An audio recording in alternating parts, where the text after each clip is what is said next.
जय माता दी मित्रों, आपके और आपके परिवार पर माता रानी की कृपा सदैव बनी रहे। जगत जननी माँ अन्नपूर्णा की महिमा बहुत अधिक मानी जाती है। माता पार्वती का यह स्वरूप सारे संसार का भरण पोषण करता है। कहा जाता है कि जहाँ माँ अन्नपूर्णा की कृपा होती है वहाँ कभी भी अन्न की कमी नहीं आती है। यही कारण है कि घर के रसोई घर को देवी अन्नपूर्णा का निवास स्थान माना जाता है। माँ अन्नपूर्णा को समर्पित महाव्रत का प्रारंभ मार्गशीर्ष माह की कृष्ण पंचमी से होता है और मार्गशीर्ष शुक्ल पक्ष षष्ठी को इसका समापन होता है। शास्त्रों में इस व्रत को बहुत अधिक फलदायक माना जाता है। व्रत का प्रारंभ 7 गांठों वाले धागे को धारण कर किया जाता है और 17 से 21 दिनों तक इस महाव्रत का पालन किया जाता है। देवी अन्नपूर्णा को समर्पित इस व्रत को रखने से संतान की प्राप्ति होती है। इस व्रत को विधि विधान से रखने से घर में कभी अन्न का अभाव नहीं होता है। माता अन्नपूर्णा का व्रत रखने से देवी महालक्ष्मी की विशेष कृपा प्राप्त होती है। इस व्रत को रख माता के चारों ओर परिक्रमा करने से सभी मनोकामनाएं पूर्ण होती हैं। माँ अन्नपूर्णा के इस व्रत को रखने से घर में अन्न से जुड़ी किसी भी प्रकार की समस्या उत्पन्न नहीं होती है।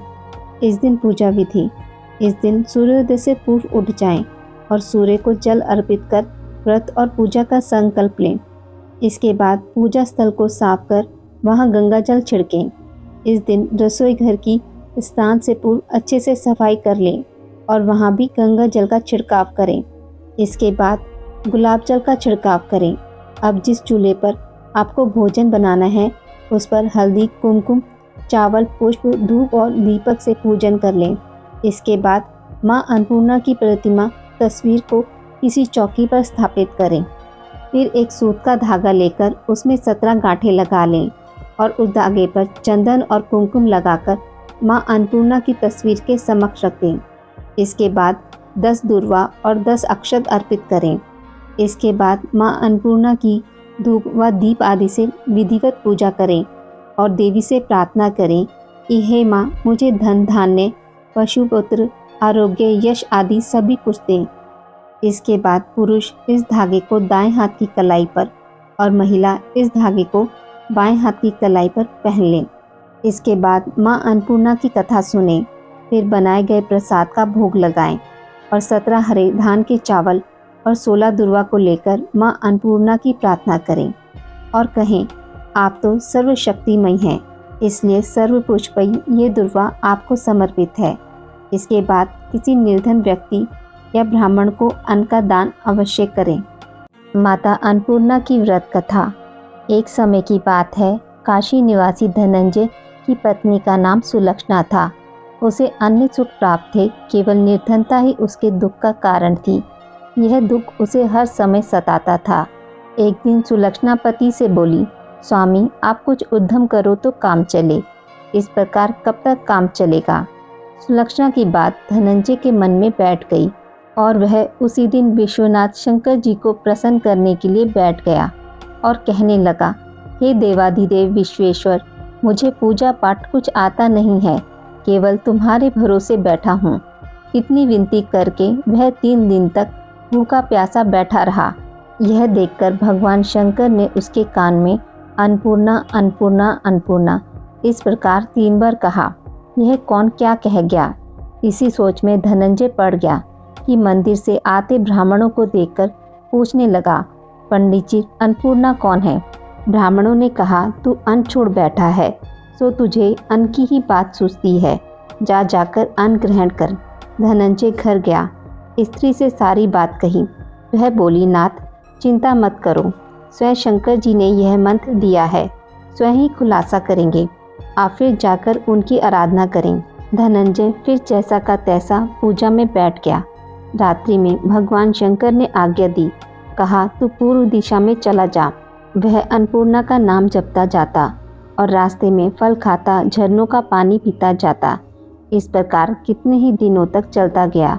वहाँ उसे चांदी सी चमकती वन की शोभा देखने में आई, सुंदर सरोवर देखने में या उनके किनारे कितनी ही अप्सराएं झुंड बनाए बैठी थी। एक कथा कहती और सब माँ अन्नपूर्णा इस प्रकार बार बार कहती थी। यह अघन मास की उज्जैली रात्रि थी और आज से ही व्रत का आरंभ था। जिस शब्द की खोज करने वह निकला था वह उसे वहाँ सुनने को मिला। धनंजय ने उनके पास जाकर पूछा, हे देवियों, आप क्या करती हो? उन सब ने कहा, हम सब माँ अन्नपूर्णा का व्रत करती हैं। व्रत करके कैसे पूजा करते हैं? यह किसी ने किया भी है? इसे कब किया जाए? ये कैसा व्रत है? कैसी विधि है? मुझसे भी कहो। वे कहने लगी, इस व्रत को हर कोई कर सकता है। इस व्रत में 21 दिन तक के लिए 21 गांठ का सूत लेना चाहिए। 21 दिन यदि ना कर पाएँ तो एक दिन उपवास करें। यह भी ना बने तो कथा सुनकर प्रसाद लें। निराहार रहकर कथा कहें।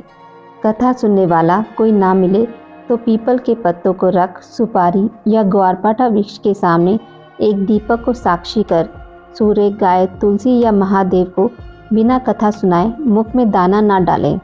यदि भूल से कुछ पड़ जाए तो एक दिवस फिर उपवास करें।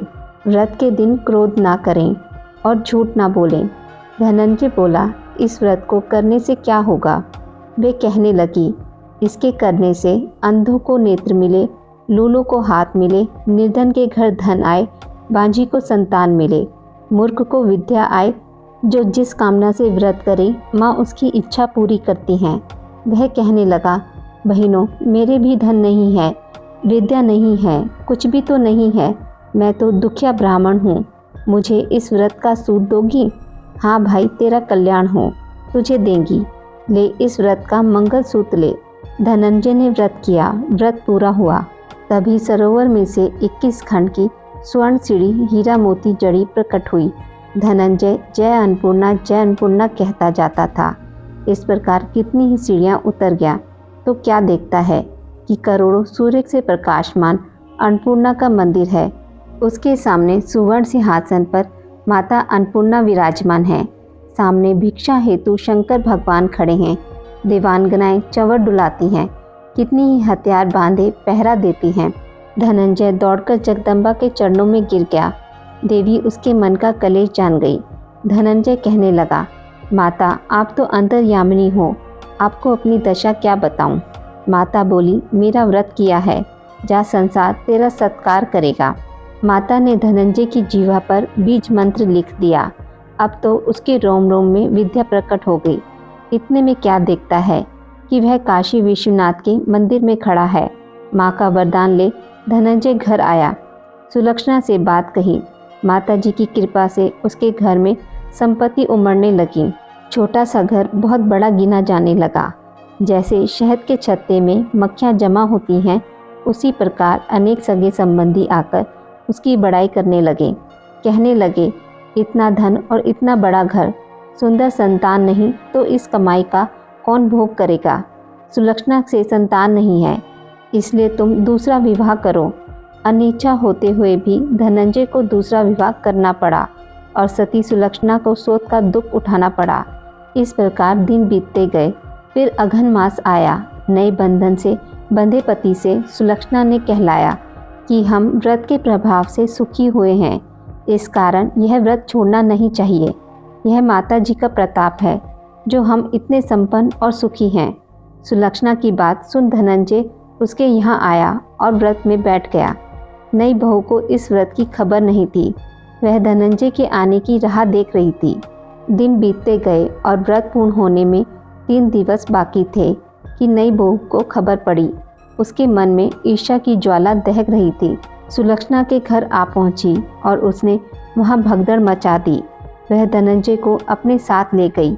नए घर में धनंजय को थोड़ी देर के लिए निद्रा ने आ दबाया। इसी समय नई बहू ने उसका व्रत का सूत तोड़कर आग में फेंक दिया। अब तो माता जी का कोप जाग गया। घर में अकस्मात आग लग गई। सब कुछ जलकर खाक हो गया। सुलक्षणा जान गई और पति को फिर अपने घर ले आई। नई बहू रूठकर पिता के घर जा बैठी। पति को परमेश्वर मानने वाली सुलक्षणा बोली, नाथ, घबराना नहीं, माता जी की कृपा अलौकिक है। पुत्र कपूत हो जाता है पर माता कुमाता नहीं होती। अब आप श्रद्धा और भक्ति से आराधना शुरू करो, वे जरूर हमारा कल्याण करेंगी। धनंजय फिर माता के पीछे पड़ गया। फिर वही सरोवर सीढ़ी प्रकट हुई। उसमें माँ अन्नपूर्णा कहकर वह उतर गया। वहाँ जा माता जी के चरणों में रुदन करने लगा। माता प्रसन्न हो बोली, यह मेरी स्वर्ण की मूर्ति ले, उसकी पूजा करना तो फिर सुखी हो जाएगा। जा, तुझे मेरा आशीर्वाद है। तेरी स्त्री सुलक्षणा ने श्रद्धा से मेरा व्रत किया है, उसे मैंने पुत्र दिया है। धनंजय ने आंखें खोली तो खुद को काशी विश्वनाथ के मंदिर में खड़ा पाया। वहाँ से फिर उसी प्रकार घर को आया। इधर सुलक्षणा के दिन चढ़े और महीने पूरे होते ही पुत्र का जन्म हुआ। गांव में आश्चर्य की लहर दौड़ गई। मानता आने लगा। इस प्रकार उसी गांव के निसंतान सेठ के पुत्र होने पर उसने माता अन्नपूर्णा का मंदिर बनवा दिया। उसमें माता जी धूमधाम से पधारी, यज्ञ किया और धनंजय को मंदिर के आचार्य का पद दे दिया। जीविका के लिए मंदिर की दक्षिणा और रहने के लिए बड़ा सुंदर सा भवन दिया। धनंजय स्त्री पुत्र सहित वहां रहने लगा। माता जी के चढ़ावे में भरपूर आमदनी होने लगी। उधर नई बहू के पिता के घर डाका पड़ा, सब लुट गया। वे भीख मांगकर पेट भरने लगे। सुलक्षणा ने यह सुना तो उन्हें बुला भेजा, अलग घर में रख लिया और उनके अन्न वस्त्र का प्रबंध कर दिया। धनंजय, सुलक्षणा और उसका पुत्र माता जी की कृपा से आनंद से रहने लगे। माता जी ने जैसे इनके भंडार भरे वैसे सबके भंडार भरे। माता अन्नपूर्णा का 21 दिवसीय यह व्रत अत्यंत चमत्कारी फल देने वाला है। यह व्रत मार्गशीर्ष मास में शुक्ल पक्ष की प्रतिपदा से शुरू कर 21 दिनों तक किया जाता है। इस व्रत में अगर व्रत ना कर सकें तो एक समय भोजन करके भी व्रत का पालन किया जा सकता है। इस व्रत में सुबह ही घी का दीपक जलाकर माता अन्नपूर्णा की कथा पढ़ें और भोग लगाएं। माता वैभव लक्ष्मी की कथा। किसी शहर में अनेक लोग रहते थे। सभी अपने अपने कामों में लगे रहते थे। किसी को किसी की परवाह नहीं थी। भजन कीर्तन, भक्ति भाव, दया माया, परोपकार जैसे संस्कार कम हो गए। शहर में बुराइयां बढ़ गई थी। शराब, जुआ, रेस, चोरी डकैती वगैरह बहुत से गुनाह शहर में होते थे। इसके बावजूद शहर में कुछ अच्छे लोग भी रहते थे। ऐसे ही लोगों में शीला और उनके पति की गृहस्थी मानी जाती थी। शीला धार्मिक प्रवृत्ति की और संतोषी स्वभाव वाली थी। उनका पति भी विवेक और सुशील था। शीला और उसका पति कभी किसी की बुराई नहीं करते थे और प्रभु भजन में अच्छी तरह समय व्यतीत करते थे। शहर के लोग उनकी गृहस्थी की सराहना करते थे। देखते ही देखते समय बदल गया। शीला का पति बुरे लोगों से दोस्ती कर बैठा। अब वह जल्द से जल्द करोड़पति बनने के ख्वाब देखने लगा, इसलिए वह गलत रास्ते पर चल पड़ा। फलस्वरूप वह रोड़पति बन गया, यानी रास्ते पर भटकते भिखारी जैसी उसकी हालत हो गई थी। शराब, जुआ, रेस, चरस, गांजा वगैरह बुरी आदतों में शीला का पति भी फंस गया। दोस्तों के साथ उसे भी शराब की आदत हो गई। इस प्रकार उसने अपना सब कुछ रेस जुए में गंवा दिया। शीला को पति के बर्ताव से बहुत दुख हुआ, किंतु वह भगवान पर भरोसा कर सब कुछ सहने लगी। वह अपना अधिकांश समय प्रभु भक्ति में बिताने लगी। अचानक एक दिन दोपहर को उनके द्वार पर किसी ने दस्तक दी। शीला ने द्वार खोला तो देखा कि एक माजी खड़ी थी। उसके चेहरे पर अलौकिक तेज निखर रहा था। उनकी आंखों में से मानो अमृत बह रहा था। उसका भव्य चेहरा करुणा और प्यार से छलक रहा था। उसको देखते ही शीला के मन में अपार शांति छा गई। शीला के रोम रोम में आनंद छा गया। शीला उस माजी को आदर के साथ घर में ले आई। घर में बिठाने के लिए कुछ भी नहीं था, अतः शीला ने सकुचार कर एक फटी हुई चादर पर उसको बिठाया। माजी बोली, क्यों शीला, मुझे पहचाना नहीं? हर शुक्रवार को लक्ष्मी जी के मंदिर में भजन कीर्तन के समय मैं भी वहां आती हूँ। इसके बावजूद शीला कुछ समझ नहीं पा रही थी। फिर माजी बोली, तुम बहुत दिनों से मंदिर नहीं आई, अतः मैं देखने चली आई। माजी के अति प्रेम भरे शब्दों से शीला का हृदय पिघल गया। उसकी आंखों में आंसू आ गए और वह बिलक बिलक कर रोने लगी। माजी ने कहा, बेटी, सुख और दुख तो धूप और छाँव जैसे होते हैं। धैर्य रखो बेटी, मुझे तेरी सारी परेशानी बता। माँ जी के व्यवहार से शीला काफ़ी संभली और सुख की आस में उसने माँ जी को अपनी सारी कहानी कह सुनाई। कहानी सुनकर माँ जी ने कहा, कर्म की गीता न्यारी होती है। हर इंसान को अपने कर्म भुगतने ही पड़ते हैं, इसलिए तू चिंता मत कर। अब तो तू कर्म भुगत चुकी है, अब तुम्हारे सुख के दिन अवश्य आएंगे। तू तो माँ लक्ष्मी की भक्त है। माँ लक्ष्मी तो प्रेम और करुणा की अवतार हैं। वे अपने भक्तों पर हमेशा ममता रखती हैं। इसलिए तू धैर्य रखकर माँ लक्ष्मी का व्रत कर, इससे सब कुछ ठीक हो जाएगा। शीला के पूछने पर माँ जी ने उसे व्रत की सारी विधि बताई। माँ जी ने कहा, बेटी, माँ लक्ष्मी का व्रत बहुत सरल है। उसे वरद लक्ष्मी व्रत या वैभव लक्ष्मी व्रत कहा जाता है। यह व्रत करने वाले की सब मनोकामनाएं पूर्ण होती हैं। वह सुख संपत्ति और यश प्राप्त करता है। शीला यह सुनकर आनंदित हो गई। शीला ने संकल्प करके आंखें खोली तो सामने कोई नहीं था। वह विस्मित हो गई कि माँ जी कहाँ गई। शीला को तत्काल यह समझने देर नहीं लगी कि माँ जी कोई और नहीं, साक्षात लक्ष्मी जी ही थी।